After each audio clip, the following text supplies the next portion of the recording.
మోడీ గారు రావడం చాలా ఆనందంగా ఉంటుంది వైజాగ్ ప్రజలందరికీ. అది కాకుండా రైల్వే జోన్ ఒకటి వస్తే ప్లెజ్డ్గా చాలా వైజాగ్లో ఉన్న వాళ్ళందరికీ ఉపాధి బాగా ఉంటుంది. ఫ్యూచర్లో పిల్లలందరికీ మా పిల్లలు అటు వాళ్ళందరూ ఉండడానికి వాళ్ళందరికీ జాబులు బాగా వస్తాయి. ఇంకా అలాగే ఇంకా డెవలప్ వేరే కంపెనీలు వచ్చినా ఇంకా డెవలప్ అవుతే వైజాగ్ బాగుంటుంది అనేసి మోడీ గారు రావడం చాలా మంచిది.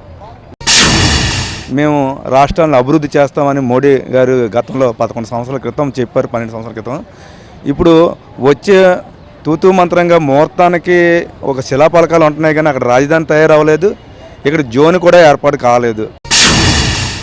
పిఎం నరేంద్ర మోదీ రావడం చాలా సంతోషం అండి మాకు. ఎందుకంటే కొత్త ప్రాజెక్టులు ఓపెన్ చేసిన వల్ల చాలా యూత్కి అనేది పనులు కలుగుతాయి. చాలా సంతోషంగా ఉంది మాకు. రైతు భరోసా లాంటి పేద ప్రజలకి అందరూ కూడా అతను చాలా ధైర్యాన్ని ఇస్తున్నారు. రైతులకి ముఖ్యంగా ఇస్తున్నారు. ఆ రైతు ఉంటేనే ఈరోజు మాకు తినడానికి కూడా ఉంది. మేము ఎలాగా అతను వచ్చాకే మేము ఈ చీపురు పనులు ఒకప్పుడు అంతా చీప్గా చూసేవారు. ఈరోజు అతను వచ్చే వల్ల ఆమ్ ఆద్మీకి పైచాన్ జోడో అని చెప్తున్నారు. అతను చాలా సంతోషంగా ఉంది. విశాఖ ఉక్కు కర్మాగారం అనేది 26,000 ఎకరాలు 32 మంది ప్రాణత్యాగం చేసి రైతులు ఇచ్చిన జాతీయ సంపద. అటువంటి సంపదని మోడీ గారు ప్రైవేటీకరణ చేస్తానని ప్రకటించడం ఈ నాటికి 1425 రోజులు. రేపు మోడీ గారు వచ్చే టైంకి 1428 రోజులు. మోడీ గారికి ఒకటే విన్నవించుకున్నాం, కేంద్ర రాష్ట్ర ప్రభుత్వాలు మేము ఓటేసి ఎన్డీఏ కూటమి కూడా గెలిపించుకున్నందుకు వాళ్ళకు కూడా విన్నవించుకున్నది ఒకటే, ఈ ప్రభుత్వానికి సొంత గనులు కేటాయించాలి లేదా సెయిల్లో విలీనం చేయాలి. ఈ ప్రధానమైన డిమాండ్లతోని మిగతా నిర్వాసితులకు ఉద్యోగాలు ఇవ్వాలని ఇదే డిమాండ్లతో మేము ముందుకెళ్తున్నాం. పిల్లలు కూడా ఆధార్ చూపించాలి. మా పిల్లలకి ఉద్యోగాలు లేవు, మేము పట్టుకెళ్తే వాళ్ళు తినాలా, మేము ఎంతకన్నా వాళ్ళు చూస్తాము, మా ఎంత ఎదగాలి, ఆ పిల్లలు చూడగలం. మేము పట్టుకెళ్ళడం, మేము చూడడం, ఇంటి అద్దెలు కట్టుకోవడం, కరెంటు బిల్లు అవి కొద్దిగా మేము ఓదిస్తున్నాం. అది ఇంక దేనికి కాదు.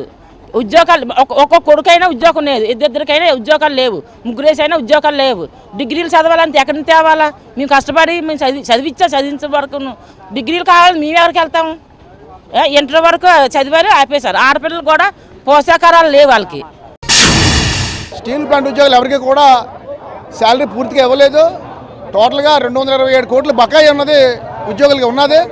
దాని మీద ఇప్పటికే మన విశాఖపట్నం పార్లమెంట్ సభ్యులు భర్త గారు చెప్పున్నాం, పల్ల సిని గారు కూడా చెప్పున్నాం, మన లోకల్ ఎమ్మెల్యే ఆయనకు కూడా చెప్పున్నాం, అధ్యక్ష రాక్షసి కూడా చెప్పున్నాం.